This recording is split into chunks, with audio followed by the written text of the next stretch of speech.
चिमटे से भी छूना पसंद नहीं किया और वही लोग इलेक्शन के नाम पर बाबा साहब को सर पे बैठा लिया। देखिए कितना बड़ा, और हमारे लोग उसमें भी बहक गए। कितना बड़ा पाखंड किया राहुल गांधी ने, अखिलेश ने। और वही आज जब बाबा साहब की स्टेचू वहां से हटा दी, पार्लियामेंट में दोनों में से किसी का भी मुंह नहीं खुला।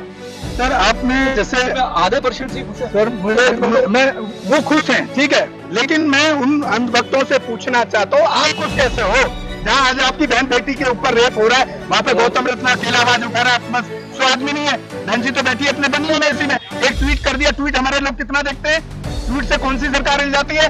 नहीं, वो लोग ही ना आज की ना आगे करेंगे, ये इनके अपने रूल है बनाए हुए खुद। नहीं, साहब काशीराम जी के नाम से ऐसा नहीं था। काशीराम जी को छोड़ दे, साहब काशीराम जी को छोड़ दे, तो काशीराम जी का तो जीवन ही संघर्ष पर निकला।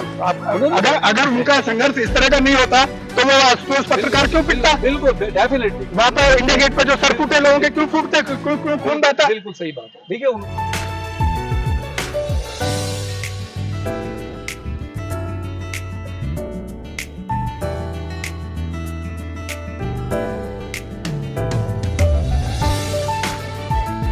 नौकरी करने के बाद में रिटायर होता है तो वो ही हरामखोर फिर समाज में आता है और वो संगठन बनाता है बाबा साहब के नाम पे। हाँ।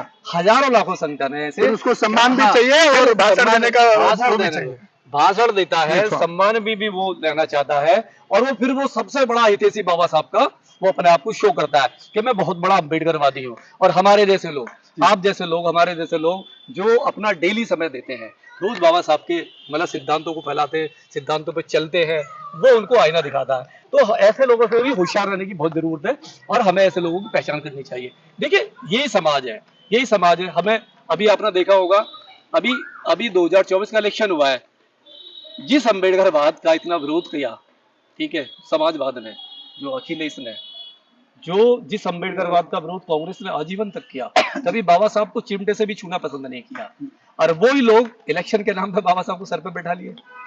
देखिए कितना बड़ा, और हमारे लोग उसमें भी बहक गए। कितना बड़ा पाखंड किया राहुल गांधी ने, अखिलेश ने। और वही आज जब बाबा साहब की स्टेचू वहां से हटा दी, पार्लियामेंट में दोनों में से किसी का भी मुंह नहीं खुला।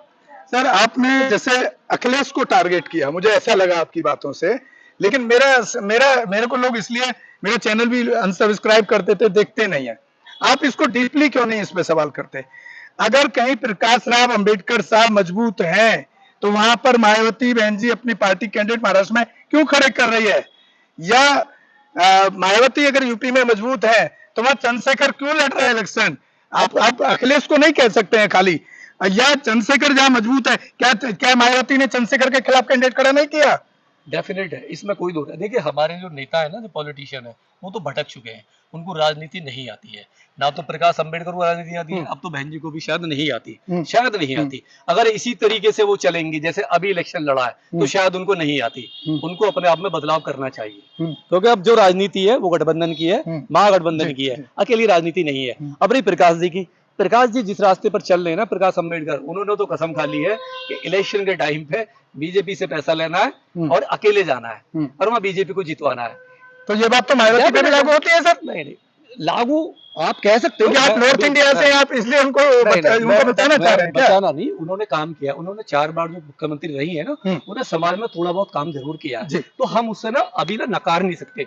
हम ये कह रहे हैं जो गलती बहन जी ने अभी की है आगे ना हो, क्योंकि ये देश गठबंधन से ही चल रहा है। सर मैं इस बात को मानने को तैयार नहीं हूं, मैं बहस करता हूं पूरे, आप मुझे सेटिस्फाई नहीं कर पाएंगे। बहन जी का ग्राफ अभी नीचे नहीं गिरा है, पिछले कई इलेक्शन से लगातार नीचे गिरते लगातार बढ़ा नहीं है, गिरता ही आ रहा है। क्यों? डेफिनेटली क्यों? पिछली बार हमारी आवाज संसद में थी, तो हम लोग संतुष्ट थे। तो कैसे थी? क्योंकि एक ओबीसी के साथ जाकर के, अखिलेश के साथ जाकर गठबंधन किया था। मैं उसी पे आ रहा हूँ, हमने गठबंधन किया, हमने 25 साल की दुश्मनी भुला दी, यानी जो सबसे बड़ा जहां आपको मारने की कोशिश कर रहा था तब तो आप हाथ मिला लिए। मारने का भी, रेप का भी अटेम्प्ट का था, वो मारने का भी था, पार्टी पे कब्जा करने का भी था, मतलब सारी चीज मुलायम सिंह करने वाले थे। लेकिन आपने पार्टी के लिए, मैं तो कहूंगा पार्टी के लिए, समाज के लिए आपने वो समझौता किया, ठीक है, और हमें अच्छा भी लगा। 10 सीटें हमारी, यानी 10 आवाज हमारी, वो वही 5 के 5 पे रह गया, 5 के 5 पे रह गया, तो समाज ने सपोर्ट किया। लेकिन इस बार जो बहन जी ने अनजाने में की, या कैसे वो कौन सलाहकार थे, कौन सलाहकार है उनके, कितने बुद्धिमान सलाहकार हैं जिन्होंने ऐसी सलाह दी कि आपको अकेले जाना है, आपको अकेले जाना है, और अकेले जाने के दम पे आपने जो लड़ा इलेक्शन, और उसकी जो समाज को झेलना पड़ेगा पूरे 5 साल अभी और, क्योंकि समाज गांव देहात में रहता है। शहर में तो मजबूत लोग हैं, मेन जो गरीब लोग हैं हमारा समाज वो गांव में है, जो रोज पिटेगा, रोज छितेगा। समाजवादी भी मारेंगे, कांग्रेस वाले भी मारेंगे, बीजेपी वाले तो ऑलरेडी मार ही रहे, आरएसएस वाले। अब चारों तरफ से हमले होने, जब चारों तरफ से हमले होंगे तो बचाएगा कौन, बचाने वाला कौन है? आवाज तो है ही नहीं पार्लियामेंट में। डॉक्टर साहब, मैं सन 84 से बीएसपी में ज्वाइन किया और मैं इसी दिल्ली से मैंने काम किया लगातार, चाकों के अटैक झेले मैंने 91 के साहब काशीराम जी के इलेक्शन में। आप अभी भी असली मुद्दों पे मेरे हिसाब से नहीं पहुंच रहे हैं। जो साहब काशीराम जी ने जब तक वो एक्टिव थे उन्होंने तो नहीं किया था बहुजन हिताय सर्वजन हिताय सर्वजन हिताय। मुझे रोज गाली मिलती है, ये मुद्दा नहीं है क्या आपके लिए? रोज गाली मिलती जो है, आपने बहुजन से सर्वजन बना दिया। मुझे रोज गाली मिलती है कि बहन जी का विरोध करते हैं, ये पूरा इलाका मुझसे विरोध करता है, नफरत करता है केवल इसलिए मैं बहन जी का विरोध करता हूँ। जहाँ की बात करता है आपने ब्राह्मण विष्णु गणेश को भगवान बना लिया मायावती ने। मेरा जो विरोध है वो सैद्धांतिक और खुद को देवी बना लिया। मेरा विरोध जो है बहन जी से वो सैद्धांतिक रहेगा, हाँ। सिद्धांतों पर रहेगा जी। अगर बहन जी समाज की आवाज को नहीं सुन पाएंगी और वो देख नहीं रही है जो समाज क्या चाहता है, उनका कार्यकर्ता मतलब क्या चाहता है, अगर उनको इतना भी पता नहीं है कि कार्यकर्ता के दिल में क्या है, समाज क्या चाहता है, उसके अगेंस्ट अगर वो जाती है तो ये तो उनको भुगतना पड़ेगा। सर जब किसी कार्यकर्ता से मिलेंगे नहीं तो वो कार्यकर्ता को जानेंगे कैसे, ये बताइए ना आप। उनके जो कोऑर्डिनेटर हैं जो सिर्फ धन इकट्ठा करने का, पार्टी को फंड इकट्ठा करने का काम करते हैं, देखिए आज किसी के साथ रेप हो जाए, एक विधानसभा के अंदर 100 बसपा के कार्यकर्ता ऐसे नहीं होते जो थाने में जाके खड़े हो जाए और एक एसएचओ को घेरने का काम कर लें। बिल्कुल यही है, यही नतीजा जो दिल्ली में 0.5% पर रहेगा, यही नतीजा है ना। इसका खामियाजा समाज भुगत रहा है, पार्टी तो भुगत ही रही है लेकिन समाज ही भुगत रहा है, यही है ना। 70% से 0.5 पे आ गए, तो आईना दिखा रहा है।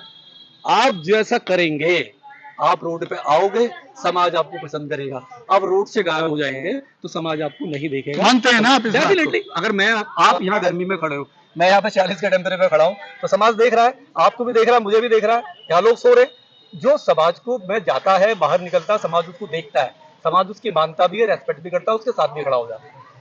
चाहे चंद्रशेखर हो, चाहे जिग्नेश हो, और भी लोग हैं जो लीडर्स आ रहे हैं, हमारी जो नई जनरेशन आ रही है, उन्होंने काम किया है, वो गए हैं, वो गांव गए हैं, लोगों ने लाठियां भी खाई हैं, जेलों में भी रहे हैं। चंद्रशेखर अगर आज इलेक्शन जीत पाए तो वहां जाकर के कई महीने पहले डेरा डाल दिया उस क्षेत्र के अंदर, तो कोई गली नहीं छोड़ी उस लड़के ने। इसमें कोई दोहरा नहीं है, उन्होंने संघर्ष किया है, और जो संघर्ष करता है, जो भी संघर्ष करता है, उसको पहचान मिलती है, वही तो बड़ी बात है।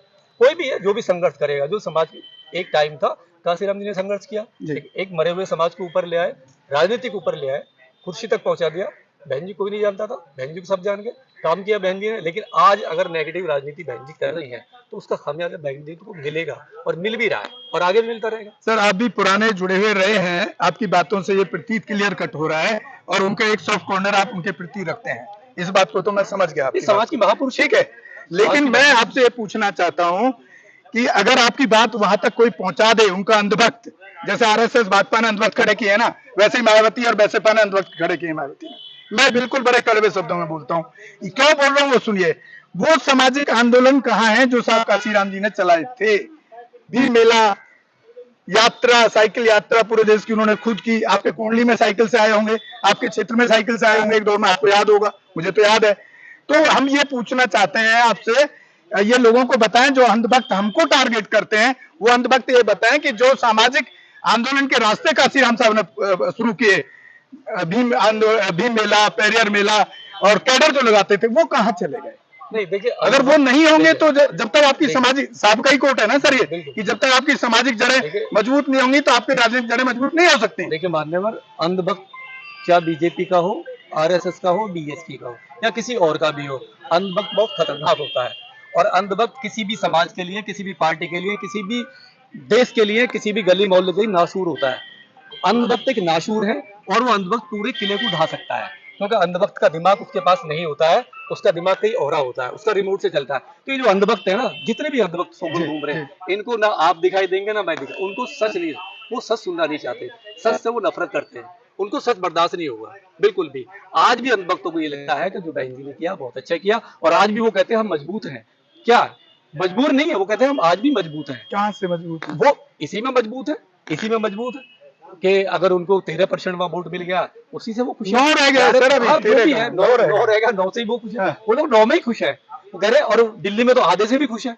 दिल्ली में आधे % ही खुश है। सर मैं वो खुश हैं, ठीक है, लेकिन मैं उन अंधभक्तों से पूछना चाहता हूँ, आप खुश कैसे हो जहाँ आज आपकी बहन बेटी के ऊपर रेप हो रहा है, वहां पे गौतम रत्ना अकेला आवाज उठा रहा है, आपके पास 100 आदमी नहीं है, बहन जी तो बैठी है अपने बंगले में इसी में, एक ट्वीट कर दिया, ट्वीट हमारे लोग कितना देखते हैं, ट्वीट से कौन सी सरकार हिल जाती है, नहीं वो लोग ट्वीट से कौन सी सरकार हिल जाती है, आप बताइए वो लोग मुझे। बाहर नहीं निकलते हैं, उनकी पॉलिसी है, पॉलिसी कभी भी बाहर नहीं निकले, आज तक भी कभी भी वो लोग बाहर से नहीं निकले, ना कभी निकलेंगे। बीएसपी का एक रूल है, बीएसपी कभी भी संघर्ष की राजनीति करती ही नहीं है, ना पहले की, ना आज की, ना आगे करेगी, ये इनके अपने रूल है बनाए हुए खुद। नहीं, साहब काशीराम जी के टाइम पे ऐसा नहीं था। काशीराम जी को छोड़ दिया, साहब काशीराम जी को छोड़ दिया, तो काशीराम जी का तो जीवन ही संघर्ष पर निकला। अगर उनका संघर्ष इस तरह का नहीं होता तो वो आशुतोष पत्रकार क्यों पिटता? बिल्कुल डेफिनेटली, वहां पर इंडिया गेट पर जो सर फूटे लोगों के क्यों फूटते, क्यों खून बहता? बिल्कुल सही बात है। देखिए उन्होंने तो संघर्ष की राजनीति की है पूरी तरीके, आज जो बीएसपी वो बदल तो चुकी है। इसका मतलब है कि हम ये मान के आपको मानना पड़ेगा कि कहीं ना कहीं भटकाव पूरा जो है, और इसकी वजह से सबसे ज्यादा जो पीड़ा और जो परेशानी झेल रहा है वो समाज झेल रहा है, डेफिनेटली वो झेलता रहेगा, अगर नहीं बदले तो झेलता रहेगा। सर ये तो सवाल, सोल्यूशन क्या होना चाहिए? सॉल्यूशन है बदलाव ही है। जब पेड़ कोई भी जब पुराना हो जाता है और दीमक लग जाती है तो नया पेड़ लगा देना चाहिए। वीडियो कैसी लगी आप अपने कमेंट्स के माध्यम से हमें बता सकते हैं और चैनल को लाइक, शेयर और सब्सक्राइब जरूर करें। धन्यवाद।